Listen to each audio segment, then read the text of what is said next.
Us. My name is Lauren Nelson. I am with the Holocaust Memorial Resource and Education Center here in Maitland, Florida, just outside of Orlando. Thank you so much for joining us for our program. We have an exciting guest, very thrilled to hear his story, both past and present, Mr. Laszlo Selly. Also excited to have Silvia Foti, who's joining us. Some of you may have been on our In My Own Words program just 2 weeks ago, where Silvia shared her story. I'm excited to welcome her back to engage in this great conversation with Laszlo. I would like to first, though, before I introduce both of them more formally, I am going to bring Gerard to the front and would like to send a special thank you to Next Generations here in South Florida for being our partner in presenting this program with us today. So Gerard, I'd like to welcome you as a representative of Next Generations, and please feel free to say hello to everyone who's on our program today. Thank you. Good afternoon, everyone. My name is Gerard Loeb, and I am the Speakers Bureau Chair for Next Generations. Next Generations of Holocaust Survivors is a nonprofit organization founded in 2004 by children and grandchildren of Holocaust survivors. As family, we support the authentic voices and are committed to keeping their legacies and memories alive. We are committing to sharing the lessons of the Holocaust with the hope of mitigating bias, stereotypes, scapegoating, and cyberbullying so that the next generation will become upstanders rather than bystanders. Through the Nancy Dershaw grant, Next Generation provides financial assistance for Holocaust survivors in need and programs for survivor families who have experienced transgenerational trauma. We are very pleased to partner with the Holocaust Center in today's program. Thank you for your attention.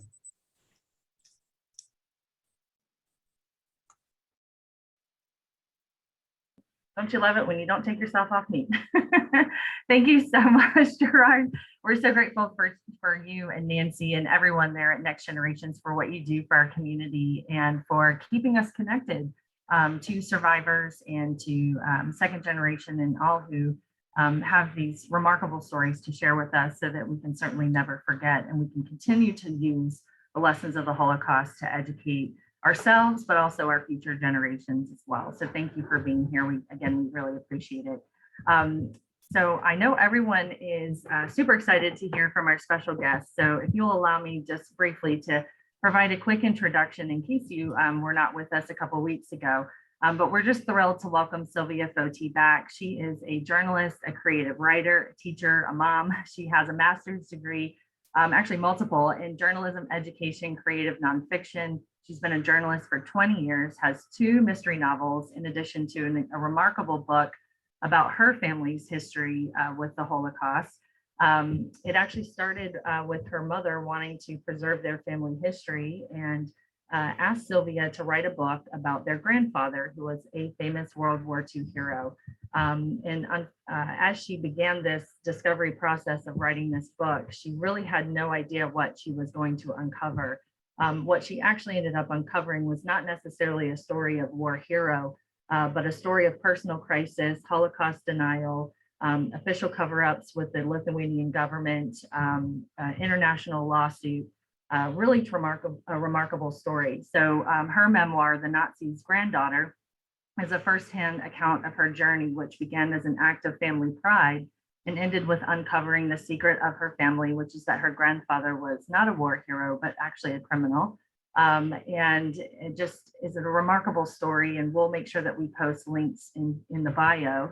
But Silvia is going to help us moderate today's story with Laszlo, who has an equally remarkable story of his time during the Holocaust, and then his successful career later in life as a very successful food photographer. If you go into the grocery stores, you'll probably see his work there in front of you. But he has done, prior to retirement, he did a lot of work as a photographer, working with advertising agencies, hotel chains, package designers, Just a brilliant creative in his own right. And I don't want to share too much about his journey because he's going to start us off and do that. So I'd like to give a warm welcome to both Silvia and our special guest today, Laszlo. And I will bring you both up and get you all set. There's one. I gotta find Laszlo again and we'll get Laszlo back up. There you are. All right, Silvia, would you like to take it away? Sure.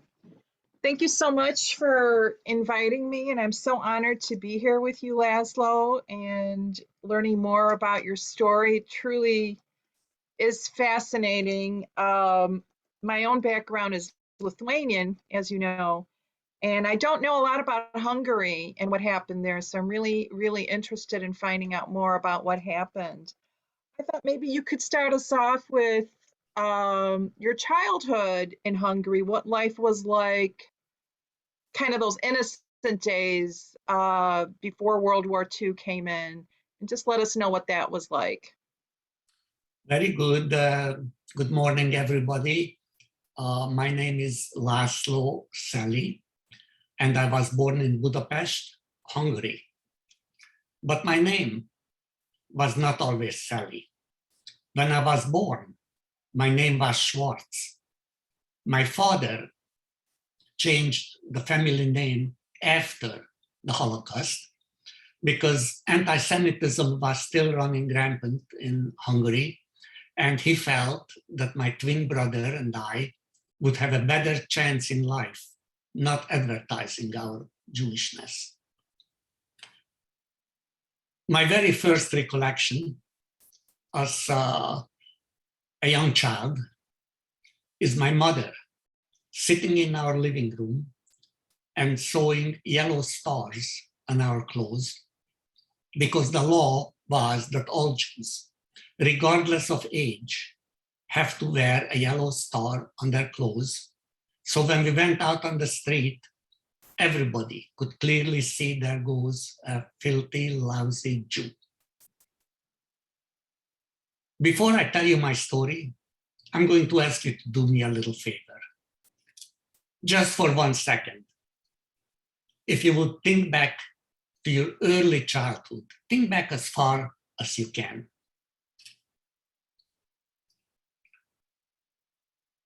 When I ask you to do this, most of you will recall a childhood of easy, carefree living, surrounded by loving and secure families. When I think back of my childhood, what I recall is persecution. What I recall is violence. What I recall is starvation. But above all else, what I recall is fear. Constant and never-ending fear. We lived on a beautiful tree-lined avenue in Budapest. The Museum of Natural History was across the street from our apartment building. And we used to be taken there as little kids. We loved the place. We loved seeing the stuffed animals, the ancient skeletons, rocks, crystals, whatever they had there. But one day we were going there and there was a big sign out on the door. Jews are not allowed. I have never been in that museum since. The apartment building where we used to live had a little garden in front, and this garden had a sandbox where all the little kids in the building used to play together. But our playmates came to us one by one, and they told us that they can no longer play with us because their parents forbid them to play with Jews. So my twin brother and I, we played together until one day we were out there and the man looked through the gate, saw two little Jewish boys wearing the yellow stars, playing there, started screaming at us, lousy Jews. wait until I get my hands on you, and started rushing us. And both my brother and I, we ran screaming back to our apartment, and there was nothing my parents could do about that. And that is when the fear started. That is when I first realized that there are people out there that wanted to hurt me. That fear has not left me for years. What year was that, Laszlo? It was 1944. Okay. So had the Nazis come in yet into Hungary? Yes, this was just after the Nazis came into Hungary. The Nazis came into Hungary fairly late in the Holocaust because of political reasons that we can go into, but Hungary was fighting with the Nazis, with the Germans. So that's why. Yeah, go ahead. I was just going to say, my interest always is in the local collaboration because we know the Nazis' role, but what is really interesting to me now and is new information is the local people's role in othering the Jews. So I was wondering if you could speak more to this anti-Semitism that you were experiencing even before the Nazis came in. Well, this was after the Nazis came in. I was a little kid, so my recollection doesn't really go back for before the Nazis. And as a young kid, I was not made aware of the situation at that time. But the early days, when the Nazis came in, the very early days, were just fairly normal until the Nuremberg laws started to come into Hungary. Of course, those were enacted in other countries in Europe much before.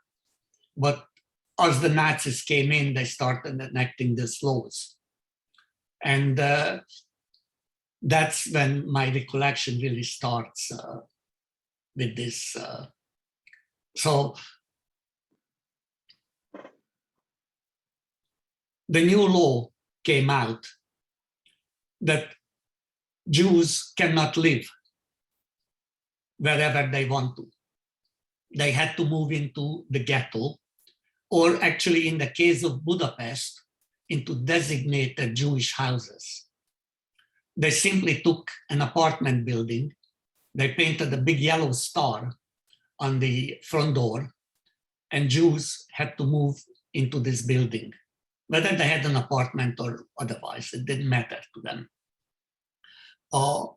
When this law came out, we were kind of lucky because my mother had two sisters, and they lived in a building that became one of the Yellow Star Jewish houses. And the two sisters were married, living in a 2-bedroom apartment, each couple occupying one bedroom and sharing the rest of the apartment, which wasn't too big, just the living room and the kitchen and bathroom together. So we moved in with them, which was not ideal, but at least we were with relatives.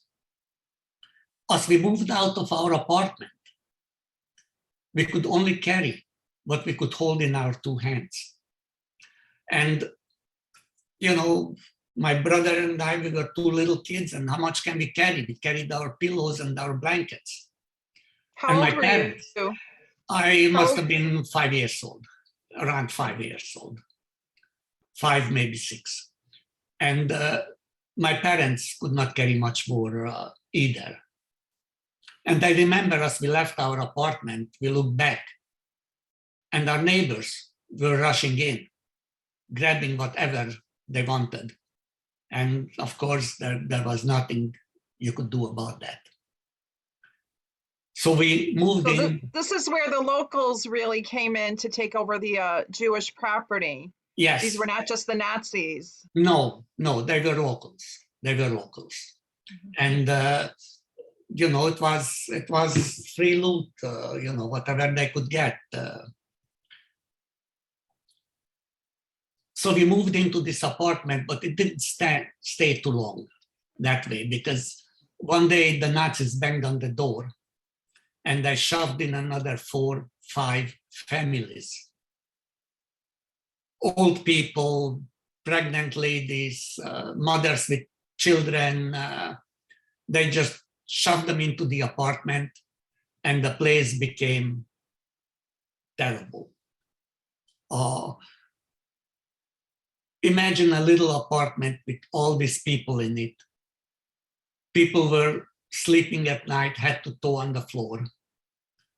Hygiene became almost impossible, because don't imagine an apartment or a house where you live today that you can go into the bathroom, turn on the faucet and get hot water.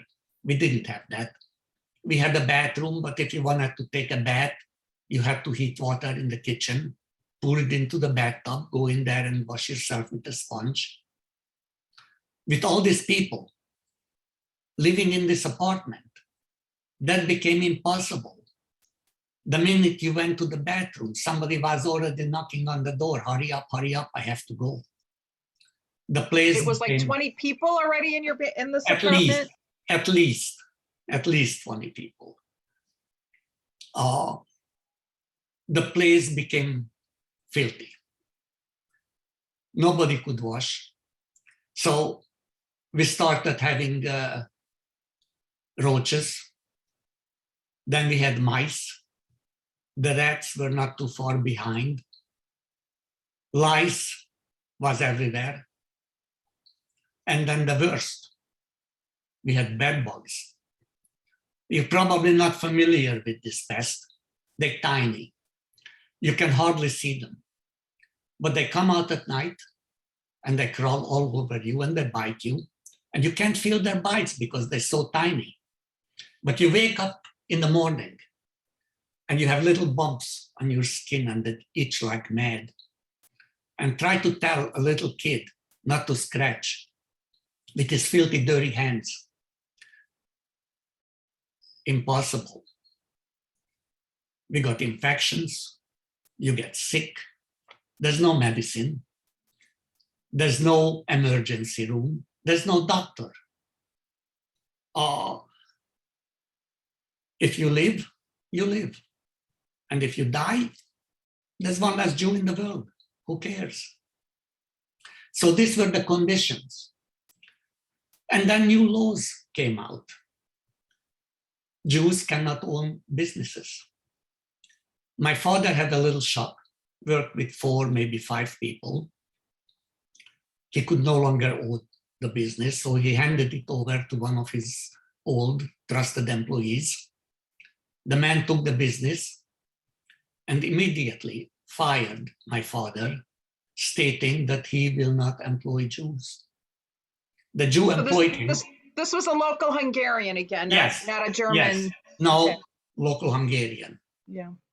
You know, my father employed him for years and gave him bread to take home to his family, but he would not employ Jews. So there went the family income. No more money. So how do you survive? For a little while, until they maybe had a little savings, I don't know, they were okay. After that, the only way to survive was to get whatever jewelry my mother had and barter with that. I remember she had a wedding ring. They cut it up to 4 pieces. And with a little tiny piece of gold, you could buy food.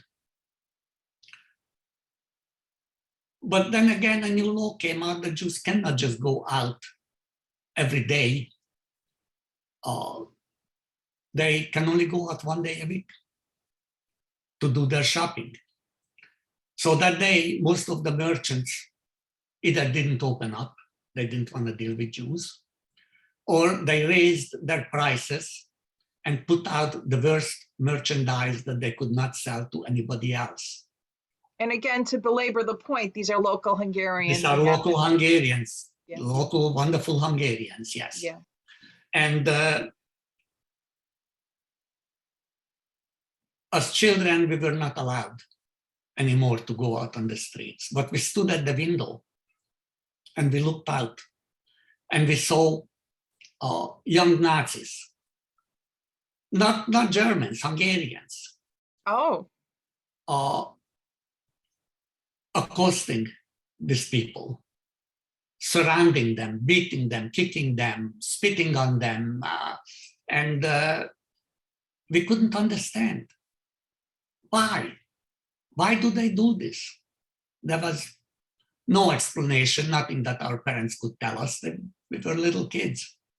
did a lot of Hungarians join the Nazi Party? Yes, there was no shortage of them. And then the deportations started. They herded the people out of these buildings. They lined them up on the street. They had clubs, they had whips, they had big snarling dogs, and of course they had the guns. And they marched them to the local railroad station, shoved them into cattle cars, and you know the rest. And my parents were very worried that we will be deported. But we had an aunt. And really, she was not an aunt. She was just a family friend. And she wasn't even Jewish. What's more, she was a member of the Nazi Party. She walked around with the armband of the swastika. And if I remember correctly, she had a gun on her hip.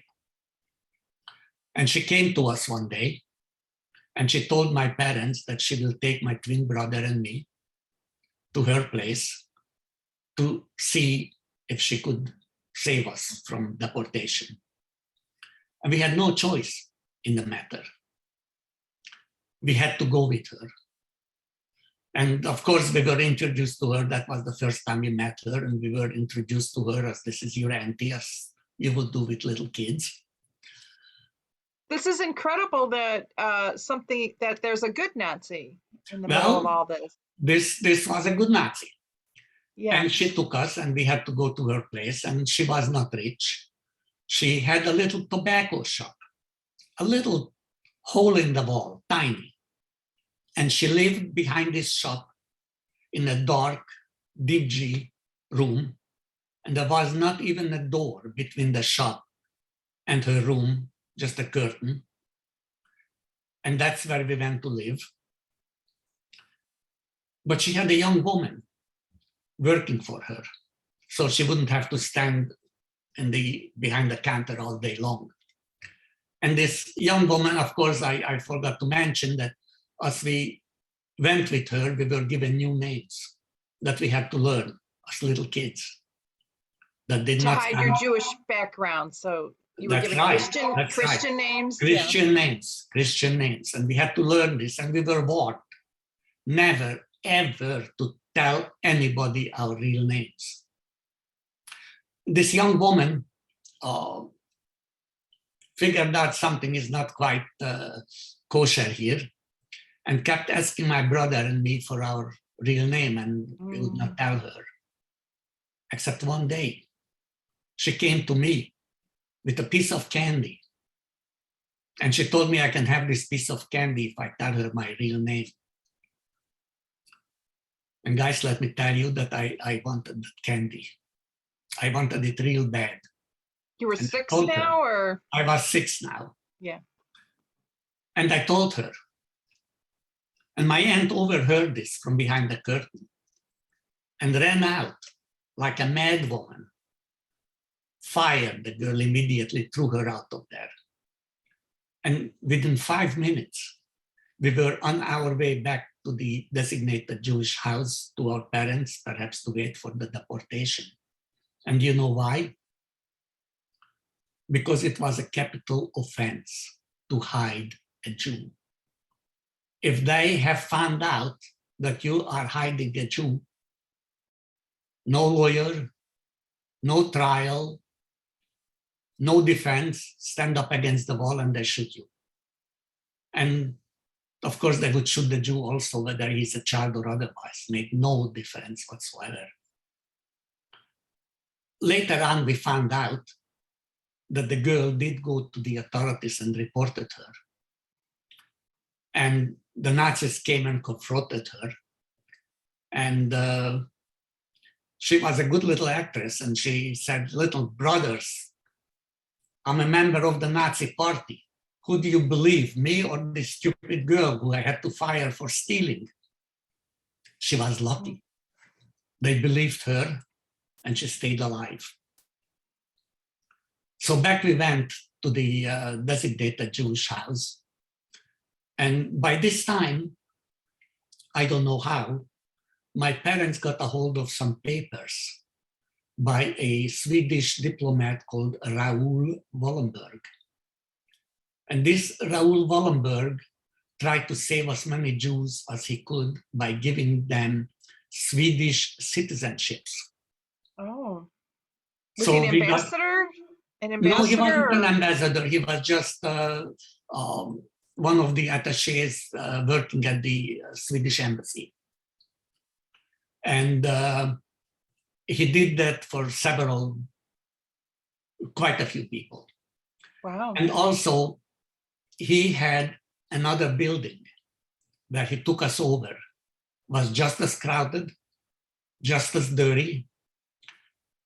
But this building had a little plaque on front saying, "This is Swedish diplomatic property," in the hope that the Nazis would recognize this. But quite frankly, the Nazis didn't care whether you were a Hungarian Jew, a Romanian Jew, or any other kind of Jew. You had no right to live. By this time, the Soviet army, Budapest is under siege. The Soviet army is coming up from the east. The Allies are pushing the Germans from the west. Is the this deport- 1945? 1945. 1945. The deportations have kind of stopped. The Nazis, the Germans knew that the war was pretty much lost. The bombs were falling like rain. And The I tell Russian you, bombs? American bombs, British bombs, Oh. Russian bombs. We were bombed constantly. And as little children, we were supposed to really go down to the basement when the air raid sirens came on. But after a while, we didn't do that anymore, because the choices were go down to the basement and get crushed if the building is hit by a bomb, or if you're not crushed, you are buried alive and nobody will come to dig you out. So quite frankly, it was preferable to die at the initial explosion. So we didn't bother to go to the basement anymore. And I distinctly remember standing by the window, watching the planes fly over Budapest. And as they flew over, I saw these little black things falling off the plane, and those were the bombs. And one exploded not too far from us, and the window shattered from the air pressure, and a zillion pieces of glass flew into my face. Mm. One piece caught me, right here between my eyes. It was a long, narrow piece. I could see the end of it moving. And of course, blood is pouring down my face, and I'm screaming like anything. And my father ran to me and grabbed this piece of glass and yanked it out of my head. And I don't know if you believe in miracles. How come that I didn't get it in my eye, or nothing else caught me, just this one little piece? I have no idea. But by this time, as I said before, the deportations have stopped. But the killing in Budapest did not. It was now taken over by the local Nazis, the Arrow Cross Party. And I heard that the Jews out of these buildings, including the Swedish protected, so-called protected buildings, marched them down to the river Danube, which is a beautiful wide river running through the center of Budapest, lined them up on the banks and shot them. The building where we lived at that time wasn't far from this place. Mercifully, I could not see this, but we could clearly hear it. And we heard the cries and the screams of the people as they realized what was about to happen. We heard the orders being shouted. We heard the machine gun fire. And we all sat there and listened to the silence and knew that all these people were dead. And we always knew that sooner or later it will be our turn. They will come for us. And one day they did. The Nazis came to our building. They told us that tomorrow morning, early, everybody has... The Hungarian Hungarians, yes. By this time, the Germans disappeared. Oh, wow. They told us that anybody who stays behind will be shot on the spot. And we knew where we were going and we knew why. Why do you think the Hungarians continued killing Jews when the Germans were already gone? Oh, because they hated the Jews. Simple as that. They were Jews, let's kill them. Kill as many as possible. And have they owned up to this today, or were they all saving Jews according to their version today? I don't know if they own up to that today. There is a monument in Hungary by the Danube where this happened. And if you have ever been to Budapest, it's there. It's just a bunch of shoes lined up at the riverbank. I've seen a picture. Yes. Of it. And that's the spot where this happened. So as I said before, we knew where we were going. And that was the worst night I ever spent in my life. The women were all crying. The men were huddled together, praying. And we hoped that morning would never come, but of course it does, it always do. And very early that morning, we heard rifle butts banging on the front door, and the door had to be opened up. And there stood 2 Soviet soldiers with their submachine guns looking for Germans. The Soviet army took the street that we lived on that night. And had there been just one day late, I would not be here today to tell you the story. They were looking for Germans, but not the Hungarians who were killing you. No, they did not really worry too much about the Hungarians. Why do you think that is? Because Germans were their enemy and they didn't really... Well, of course, they were, the fighting in Budapest went from street to street practically. And, there were some German units still fighting, but they were too busy. They didn't want to be bothered with the Jews anymore. They were, busy enough to get their own lives out somehow. And the Soviet army liberated Hungary. And we could hear the battle from 2-3 streets away. The explosion, the gunfire, we heard all that. But we were extremely lucky that we got saved the last moment. Wow, by one day. One day. Most of the killings of the Jews took place early in the morning because the planes did not reach Budapest yet. We were bombed every day. But it took the planes, they mostly came up from Italy, and they took them a little time to get to Budapest. So the bombings usually happened in the early afternoon hours. And So they used to do the killings in the morning because when the bombing started, it was really too dangerous to be out on the streets. Budapest got totally bombed out.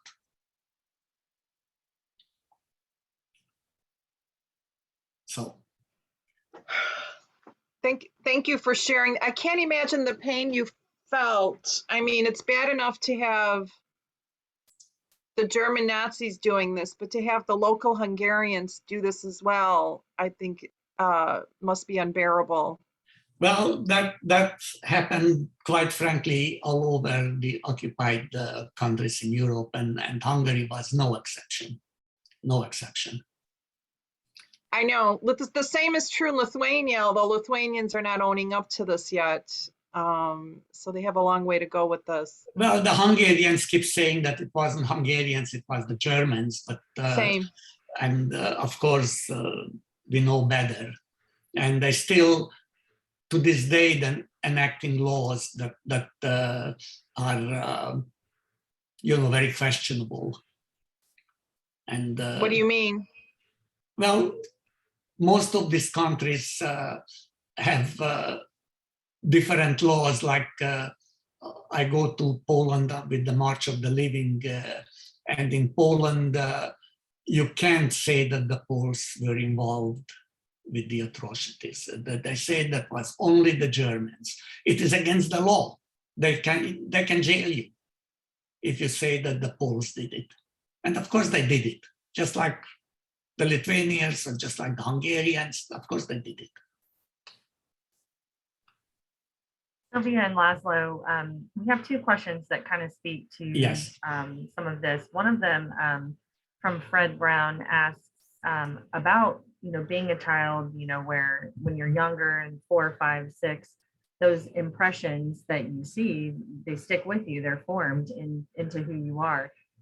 So he's asking, having the fact that you faced this horror when you were so young, how have you been able to resolve all of this in your mind, or have you? And then today in 2021, do you harbor any anger, for what you went through? Well, after something like this, the first reaction is to try to forget it, to busy yourself with the life you're trying to rebuild and the life you're having. So for many, many years afterwards, we just lived daily and quite frankly, did not even think about this time. You don't forget, you never forget, but you try not to remember. And I really did not speak about this experience until just a few years ago. I'm married to my wife now for almost 30 years. She had no idea what I lived through. I never spoke to her about it. We never discussed it. A few years ago, I got a chance to go on the March of the Living. And it sounded very glamorous and interesting. Oh, I'm going to be taken to Poland and I'm going to be taken to Israel. But the thing was that they would take me, but I have to talk about my experiences to 150 kids. And I said, okay, why not? It's a nice free trip. Let's do it. And that was the first time that I spoke about it, publicly or otherwise. I never mentioned it before. As a matter of fact, my wife was with me and she was sitting there with her mouth open, and afterwards said to me, what kind of a man are you that you never said a word to me about this? And, I think it's pretty typical with a lot of the survivors that they do not want to remember. They do not want to recall those days. It's let it be in the past and let it be forgotten and move on with your life the best you can. That's part of the trauma, I think. Yes. Now, with your generation having lived through it, and even your children and even your grandchildren, I think, you know, with the next generation here, speaking to this earlier, I think this is very common. I hear, you know, I just got into this whole Holocaust lecture circuit recently because of my book, and I'm really hearing how common this is. It is very common. I have friends, my own twin brother. I asked him if he wants to do this. He lives in Connecticut. And I asked him if he wants to do this and lecture about it. He's a teacher. And he said, absolutely not. Oh. Absolutely not. I have a very, very good, very close friend who lives right here in Florida, just a few blocks away from me, who is a Holocaust survivor. And I asked him if he would come with me and talk about it. And he refuses. He does not want to do that anymore. He said it was in the past and just let it lie. And it's not unusual at all that people do not want to remember. And, you know, it's hard. It's not easy to talk about it and to relive those memories over and over again. Yeah, of course, I've been doing this now for a couple of years. So, and the more I speak about it, somehow it eases up a little bit. The first few times I did that, I couldn't do it without crying. Now I know I can do it. And we benefit so much from hearing your story. So it really is an honor to hear the story from you. And I do appreciate your doing this. Tell us, I don't know, Lauren, if you have any questions you want to ask, or I can continue going. What would you like to do? Yeah, there are a couple questions in the chat. One of them from Todd with the Alliance for the Study of the Holocaust. His question was, how do you reconcile, or how does one reconcile Stalin's dictatorship with the fact that the Red Army was your liberator? Very good. Very good question. Very good question. Well, of course, you know, you go from the frying pan into the fire. And, you know, living under communist rule as children, and may I emphasize that word, as children, was not bad, believe it or not. We got a good education. But we were brainwashed on a daily basis. We were taught that everything good comes from Father Stalin and everything bad comes from the United States of America. And we were constantly under communist doctrine and communist education. We had to criticize ourselves and, you know, publicly saying, well, you know, I didn't do my homework and I should have done it for Father Stalin. This kind of nonsense. Bye. My wife leaving. It was politically very different. But for children, we just had to be very careful of what we say. Of course, we knew better because we went home at the end of the day and we were with our parents and they asked us what we learned in school, and we told them that, well, you know, electricity was really discovered by the Russians. And they said, well, you know, don't believe everything they teach you there. And my father used to tell us how life was before the Holocaust, when he was a young man. And of course, it counteracted the communist doctrine.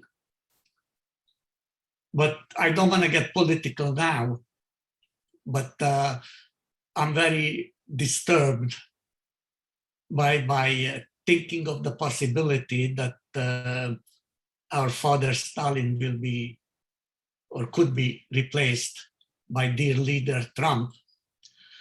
And that's a thought that I don't want to think about too much. Laszlo, there's a couple other questions. Yes. Gerard is asking what Jewish life was like under communist rule. Practically non-existent. Practically non-existent. All religion was frowned upon because there was no other entity that you should be loyal to than Father Stalin. So the Catholic priests and nuns were persecuted. Jews could not practice openly. I did not have a Jewish upbringing, a Jewish education. We were not supposed to be religious whatsoever or believe in any religion. So there was no opportunity to live a Jewish life.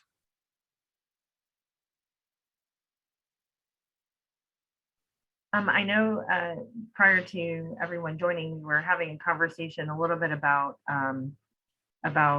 your life in the United States when you arrived here in your career. And Randy actually poses the question, now that you've shared your story, how do you see your future in regards to your past? And I wonder if you could spend a couple minutes just, giving us a look of a glimpse into your life once you left and came to the US, and tell us a little bit about your career, and did that allow you to temporarily forget or to have another area of focus before you felt comfortable to speak?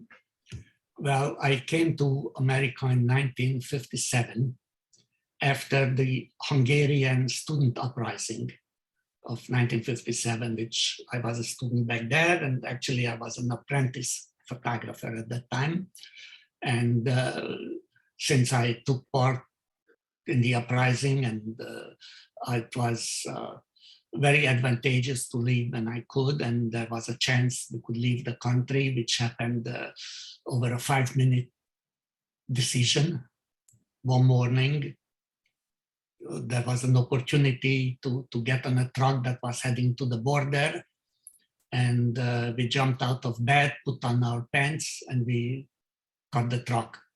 No chance to say goodbye to our parents. We just said, we're gone, goodbye, and that was it. And I arrived in America after a little adventure back there, also crossing the border at night into Austria, becoming a fugitive or becoming a refugee. But I got to America in 1957. I did not speak one word of English. Not one word. I did not have one penny in my pocket. I had an uncle here, my father's brother, who lived in America for many, many years before. He came out when he was still a young man, and he kind of helped us for a little while. And my brother, who was a good student, immediately got a scholarship to Georgetown University for an extensive English class. And me, I wasn't such a great student, so I had to go and find a job and work, and which I did. And after a while, I was already an apprentice photographer. As a matter of fact, I was just about to graduate from it when I left Hungary. So I was already a photographer, and as I told people, that I'm a photographer. That's 17 years old. You're kidding me? You're a photographer? Like, forget it. So I got a job as a messenger. And I did that for a while. And as I learned English more and more, I got better and better jobs until I wound up as an assistant photographer in a fashion studio in Manhattan, which was the dream job because the fashion photographer did ladies' lingerie. And there I was at the age of 18 with all these gorgeous models running around in their underwear. And that's, oh, you know, America is great, it's wonderful. And then I got a job in another studio that did still life and food photography. And I realized that I'm much more suited to that kind of work than the fashion market. And I stayed with it for many, many years. I became an assistant photographer to a very, very decent Jewish man who owned a very, very successful food photography studio. And I worked with him for many, many years until, unfortunately, he passed away. And then I convinced his widow to keep the business going and let me run it, which I did very successfully for another 4 or 5 months.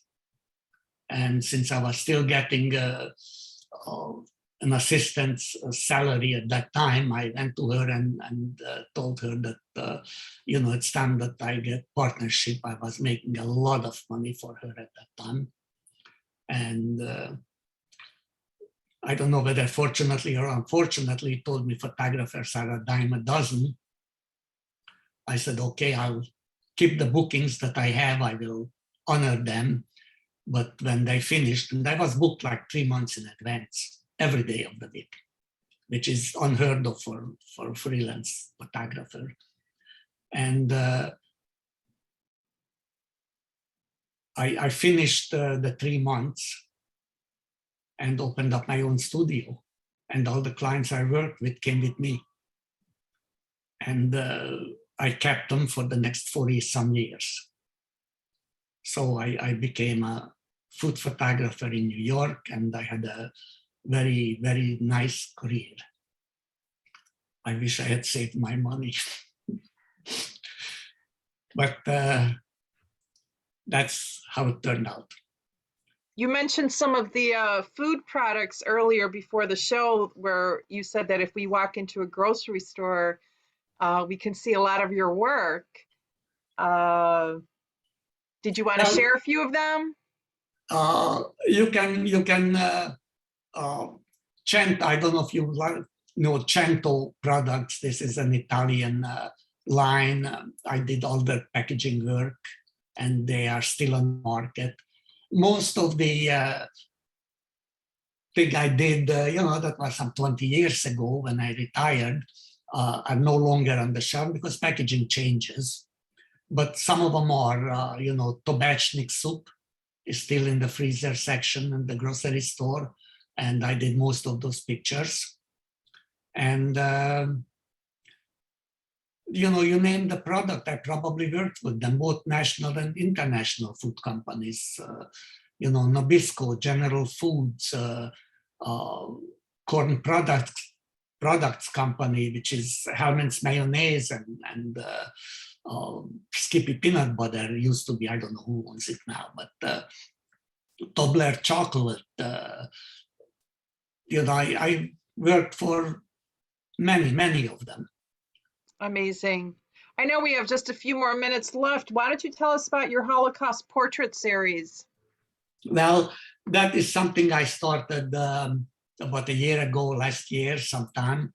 And I decided to photograph Holocaust survivors, mainly because there's less and less of us every day. And these people should be remembered. So I decided to photograph them. And I did so far about 35 portraits until COVID came in and stopped me in my tracks.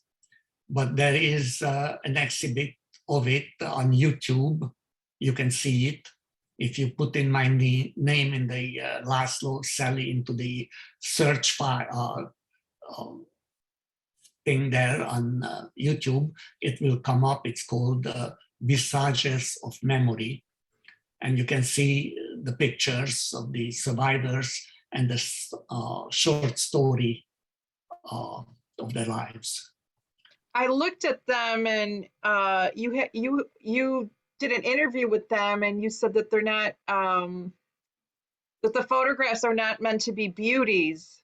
No, that's, that we had a little controversial talk about that because somebody came up to me and said, how cruel they are. They really, I photographed them very naturally.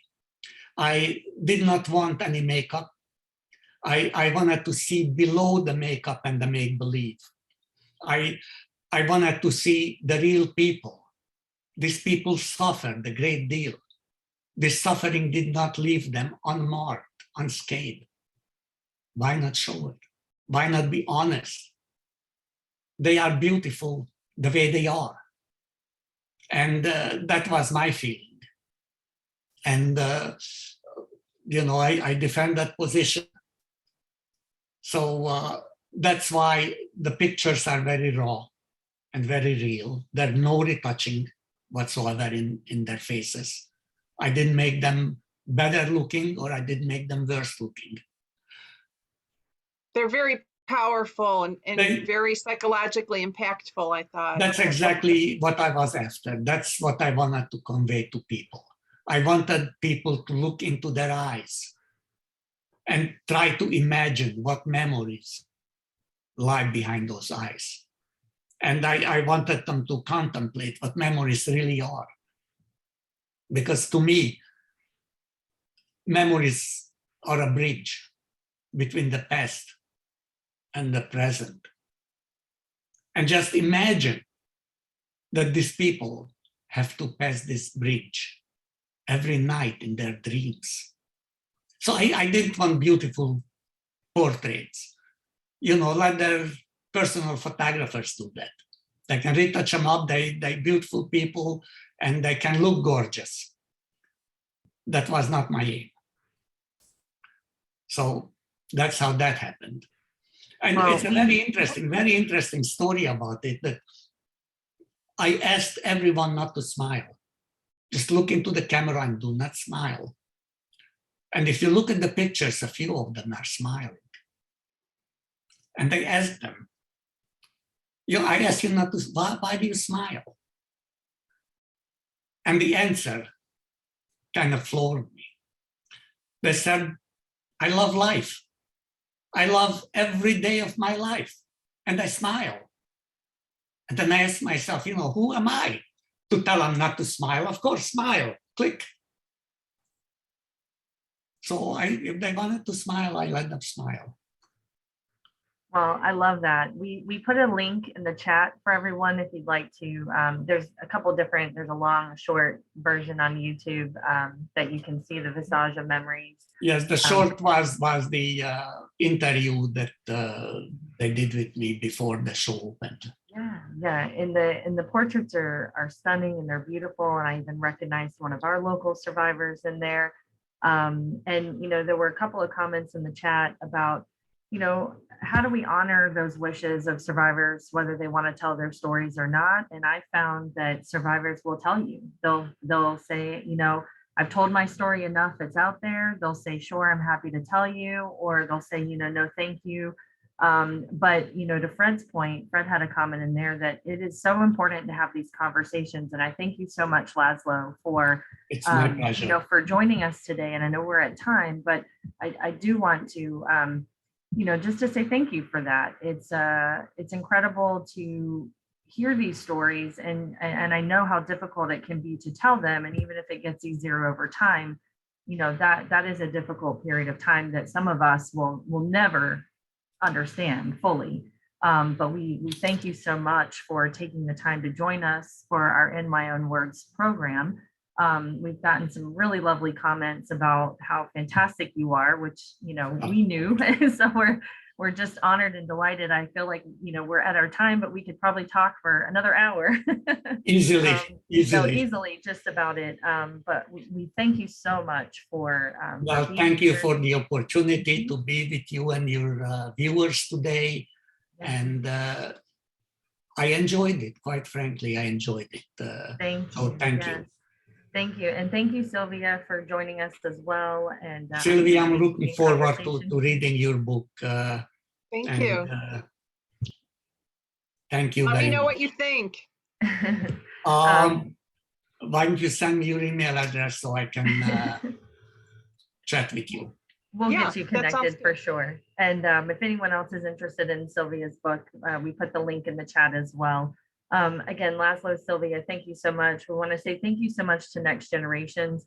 We will be sending out a survey link to everyone who registered. If you don't mind, please take a moment, and it's super quick and easy, but to complete that survey for us, let us know your thoughts on today's program and if there's any specific programming that you'd like to see in the future. We are so grateful that you tuned in to our program today with the Holocaust Memorial Resource and Education Center here in Maitland. If you're ever local or in town, please come by and visit us. We do have several more programs of the In My Own Words series coming up, including one for Kristallnacht. So we hope that you will go to our website and register to join us again.